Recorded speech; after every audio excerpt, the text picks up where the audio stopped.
नमस्कार दोस्तों, आज मैं आप लोगों को वर्ग दसम बिहार बोर्ड और वर्ग नवम सीबीएसई बोर्ड की हिंदी पाठ्य पुस्तक की एक बहुत ही बेहतरीन कविता जो कि रस खान के द्वारा लिखित है वो मैं आपको पढ़ाने जा रहा हूँ। ये आप देखिए कि ये रस खान की तस्वीर है और ये मध्ययुगीन कवि थे, क्योंकि इनका जन्म देखिए कि 1533 ईस्वी के आसपास, वो भी सही सूचनाएं इनके जीवन के बारे में प्राप्त नहीं होती है। तो रस खान की ये कविता है। तो परीक्षा में आने वाले जो ऑब्जेक्टिव क्वेश्चन होते हैं, पहले ऑब्जेक्टिव क्वेश्चन का हम लोग एक एक फैक्ट वाला जो क्वेश्चन होता है उसको हम देखेंगे। परीक्षा में पूछे जाने वाले इम्पोर्टेंट ऑब्जेक्टिव क्वेश्चन आपको इससे मिलेंगे। देखिए, कवि का नाम है रस खान। रस खान का एक उपनाम आप कह सकते हैं, इनको कृष्ण भक्त कवि कहा गया है। रस खान को कृष्ण भक्त कवि कहा गया है। यहाँ पर रस खान के दो पद यहाँ पर लिए गए हैं और ये दोनों पद जो है ये सवैया छंद में लिखे गए हैं। ठीक है, तो प्रेम यानी श्री राधिका, एक इनका सवैया है जिसका नाम है प्रेम यानी श्री राधिका, और वहीं दूसरा जो है पद उसका नाम है करील के कुंजन ऊपर वारों। इस तरह से रस खान ने यहाँ पर दो पद लिखे हैं। ठीक है, रस खान जो थे ये मुस्लिम धर्म से थे और इनका पूरा नाम जो था वो था सैयद इब्राहिम रस खान। इनका पूरा नाम सैयद इब्राहिम रस खान था। इनके जन्म के बारे में सही सूचनाएं मिलती नहीं है, इसलिए कहीं कहीं पर अलग अलग विद्वानों अलग अलग मत दिया है। किन्हीं का कहना है कि 1573 ईस्वी में इनका जन्म हुआ, तो कोई कहते हैं कि 1548 में जन्म हुआ। इनके जन्म के स्थान के बारे में भी उत्तर प्रदेश और दिल्ली दोनों का नाम आता है। सही सूचनाएं प्राप्त नहीं हुई है इस कारण से। आगे देखते हैं, पठान राजवंश में इनका जन्म हुआ था। ये पठान राजवंश में उत्पन्न हुए थे और मुस्लिम धर्म को ये मानते थे। इनका रचना काल जो है वो जहांगीर के समय का था और मुगल वंश का जब आक्रमण हुआ था दिल्ली पर, तो उस समय ये मथुरा आ गए थे। मथुरा यानी ब्रजभूमि में आकर के और क्या करने लगे, कृष्ण भक्ति में लीन हो गए। इस कारण से इन्हें कृष्ण भक्त कवि भी कहा गया है। मध्ययुगीन काल में कृष्ण भक्त कवियों में इनका नाम जो है सर्वोपरि आता है। इनके गुरु जो थे वो थे गोस्वामी विट्ठलनाथ। जब इन्हें श्री कृष्ण के बारे में जानने की इच्छा हुई तो इन्होंने गोस्वामी विट्ठलनाथ से अपनी जो है दीक्षा प्राप्त की थी। इनके प्रमुख ग्रंथ जो लिखे गए हैं वो हैं प्रेम वाटिका और दूसरा है सुजान रस खान। ठीक है, और ये जो कविता यहाँ लिखी हुई है, कविता के जो दो पद ऊपर बताए गए हैं, प्रेम यानी श्री राधिका और करील के कुंजन ऊपर वारों, ये सवैया छंद में लिखा गया है। ठीक है, इनकी रचनाओं से मुग्ध होकर के भारतेंदु हरिश्चंद्र, तो भारतेंदु हरिश्चंद्र इनके बारे में क्या कहते हैं देखिए। तो भारतेंदु हरिश्चंद्र कहते हैं, इन मुसलमान हरिजनन पे कोटिन हिंदू वारिये, यानी इसका अर्थ हुआ कि ये मुसलमान हरिजनन है। हरिजनन का मतलब हो गया हरि के जन, हरि के जन मतलब हरि के भक्त, भगवान के भक्त। तो ये मुसलमान भक्त की जो है भक्ति से ये मुग्ध हो गए थे और उनके बारे में उनकी प्रशंसा में जो है ये बात इन्होंने हरिश्चंद्र ने, भारतेंदु हरिश्चंद्र ने लिखा है। ये अत्यंत उच्च कोटि के कृष्ण भक्त कवि थे। ब्रजभूमि में आकर के ये वैष्णव धर्म को मानने लगे। बाद में जाकर के ये वैष्णव धर्म मानने लगे। तो इसलिए कहीं कहीं पर ऐसा भी देखने को मिलता है कि ये संप्रदाय मुक्त कवि थे, यानी कि ये किसी संप्रदाय को मानने वाले नहीं थे। ठीक है, क्योंकि ये पहले मुस्लिम हुए फिर वैष्णव धर्म को मानने लगे, तो ये अलग अलग धर्म के संस्कार जो है इनमें पड़ने लगे। तो इसलिए बहुत सारे विद्वानों ने इन्हें संप्रदाय मुक्त कवि की संज्ञा दी है। फिर आगे देखते हैं, कविता पर आते हैं। प्रेम यानी श्री राधिका, ये रस खान का पहला पद है, प्रेम यानी श्री राधिका। इसके अर्थ को समझते हैं। प्रेम अयनी, अयनी का मतलब होता है यहाँ पर खजाना या भंडार कह सकते हैं। श्री राधिका जी को प्रेम का खजाना कहा गया है, तो कविता का शीर्षक यही है। अब आगे देखते हैं, प्रेम यानी श्री राधिका, प्रेम बरन नंद नंद, यानी कि यहाँ पर श्री राधिका जी और श्री कृष्ण का जो प्रेममय युगल छवि था उसका बखान कवि रस खान करते हैं। और ये कृष्ण के बहुत बड़े भक्त थे, एक अनन्य भक्त थे, इसलिए ये कृष्ण के प्रति बहुत प्रेम रखते हैं अपने दिलों में। इसलिए ये कहते हैं कि प्रेम यानी श्री राधिका, यानी श्री राधिका जी जो है वो प्रेम के खजाना हैं, प्रेम के भंडार हैं। प्रेम बरन नंद नंद, यानी कि जो नंद के जो नंद हैं, नंद नंद का मतलब हो गया नंद के नंद, तो वो प्रेम के वर्ण हैं, यानी कि प्रेम के रंग हैं, प्रेम के स्वरूप हैं, या फिर बोल सकते हैं प्रेम के प्रतिरूप हैं। चलिए फिर आगे देखते हैं। प्रेम वाटिका के दो माली मालिन द्वंद्व, यानी कि प्रेम वाटिका के दो का मतलब श्री कृष्ण और राधिका दोनों मिलकर के यहाँ पर दो लिखा गया है कि माली मालिन द्वंद्व, यानी कि ये प्रेम रूपी वाटिका, जो प्रेम रूपी बगीचा जो हरा भरा है, उसे माली और मालिन की तरह जो है इन्होंने सुरक्षित रखा है, उसकी सेवा की है। इसलिए रसखान कवि ने श्री कृष्ण और श्री राधिका जी को माली और मालिन कहा है। आगे देखते हैं। मोहन छवि रसखानी लखी अब दृग अपने नाही, यानी कि जब से रसखान कवि कृष्ण को देखे हैं तो ये उनके प्रेम में पड़ गए हैं, उनके प्रति इनके दिल में अपार प्रेम उमड़ पड़ा है। इसीलिए ये अब अपने नज़रों से दूर श्री कृष्ण को देखना नहीं चाहते हैं। यही लिखा हुआ है मोहन छवि, यानी कि श्री कृष्ण के छवि को मोहन छवि कहा गया है। रसखानी लकी, यानी कि रसखान जी जब से उन्होंने देख लिया है श्री कृष्ण को, तो अब दृग अपने नाही, यानी कि दृग का मतलब यहाँ आँख हुआ, वह अपने आँखों से दूर श्री कृष्ण को देखना नहीं चाहते हैं। हमेशा ये श्री कृष्ण को अपने पास, अपने दिलों में बसाना चाहते हैं। अचे आवत धनुष से छूटे सर से जाही, यानी इसका क्या अर्थ होता है कि श्री कृष्ण के मोहन छवि के ऊपर इन्होंने अपना दिल लुटा दिया है, अपने दिल को उन्होंने अर्पित कर दिया है श्री कृष्ण को। इसीलिए यह दिल अब इनके पास वापस नहीं आ सकता है। किस प्रकार? जैसे अचे आवत धनुष से, जिस प्रकार से धनुष से छूटे सर से जाही, सर का मतलब हो गया बाण, धनुष से जब बाण छूट जाता है तो वह वापस नहीं आता है, उसी प्रकार इनका दिल जो है इनके सीने से निकल गया है और वह श्री कृष्ण से जा लगा है। इसलिए अब ये चाहकर भी अपना दिल वापस नहीं ले सकते हैं। इनका दिल श्री कृष्ण ने हर लिया है, इसके मन को श्री कृष्ण ने हर लिया है।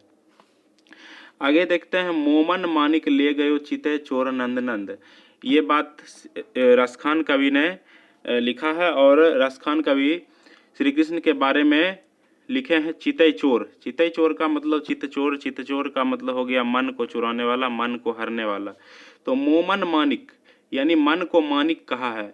ये अपने मन को मानिक कहे हैं कि यानी जो इनका जो मन था, इनका मन जो रत्न रूपी था, बड़ा ही बहुमूल्य मन होता है, उस मन को कृष्ण ने चुरा लिया है। इसलिए कृष्ण को इन्होंने चित्तचोर की संज्ञा दी है।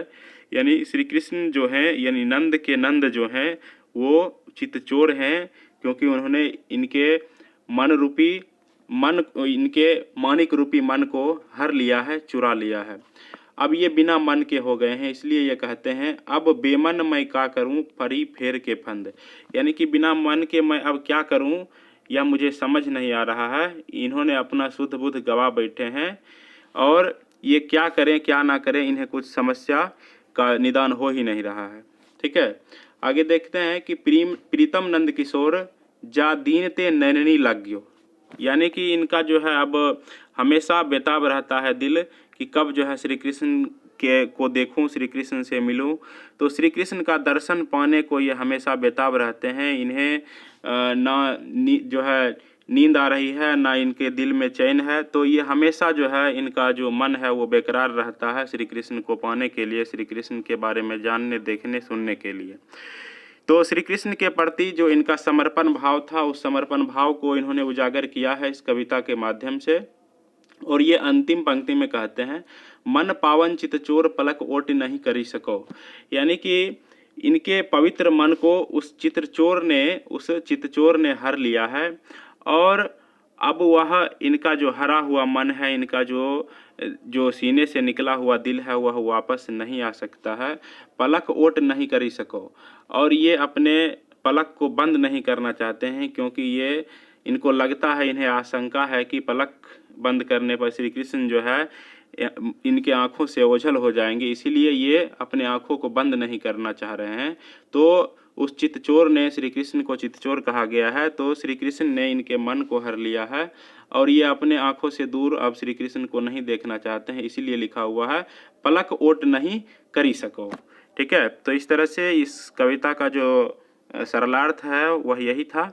फिर आगे इसमें एक दूसरा भी पद है जिसमें देखते हैं आगे क्या लिखा है। तो अगला पद है रसखान जी का, करील के कुंजन ऊपर वारों।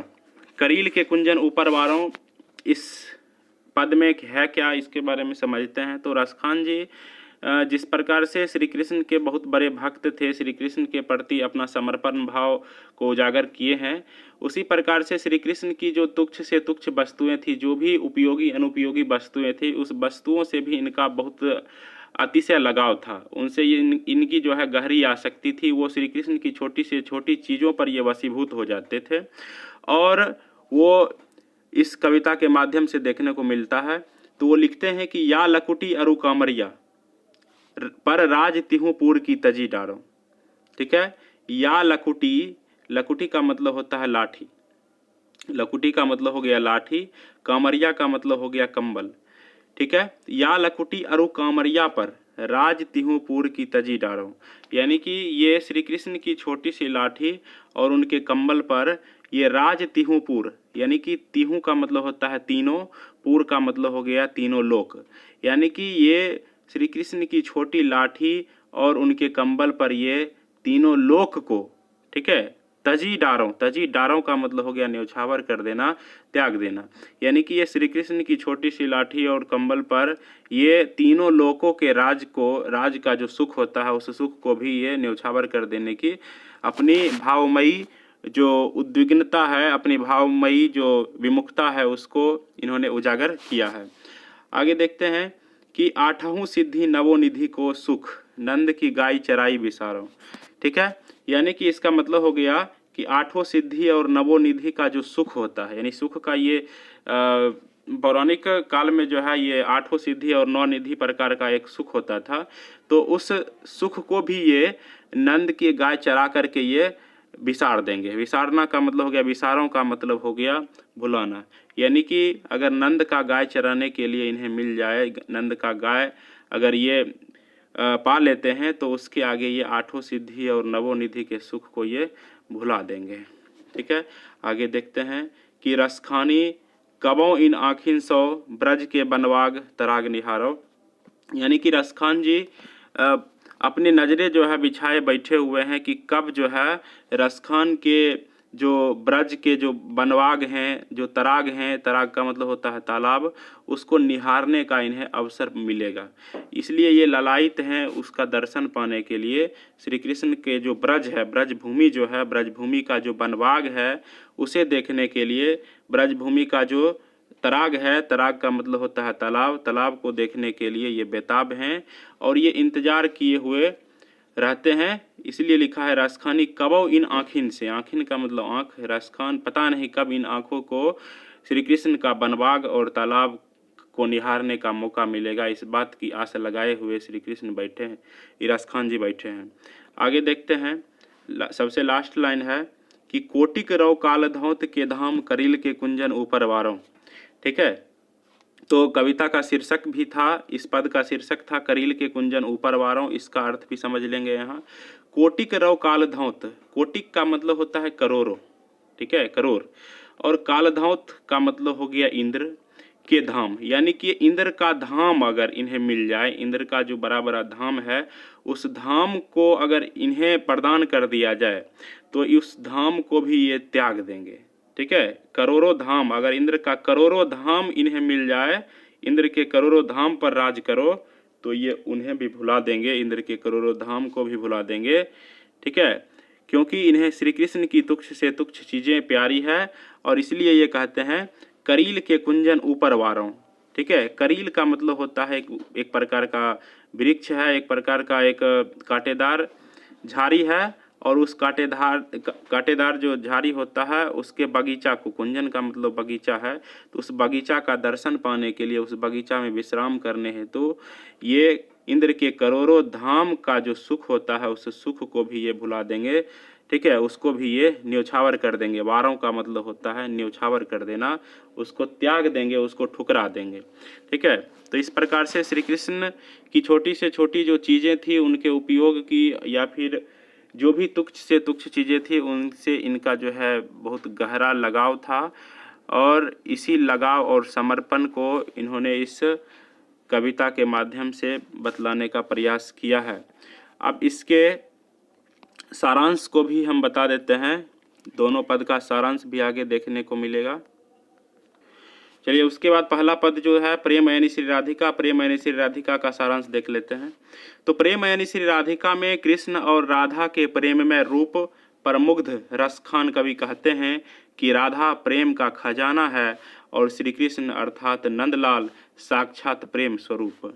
ये दोनों ही प्रेम वाटिका के माली और मालिन हैं, जिनसे प्रेम वाटिका खिली खिली है।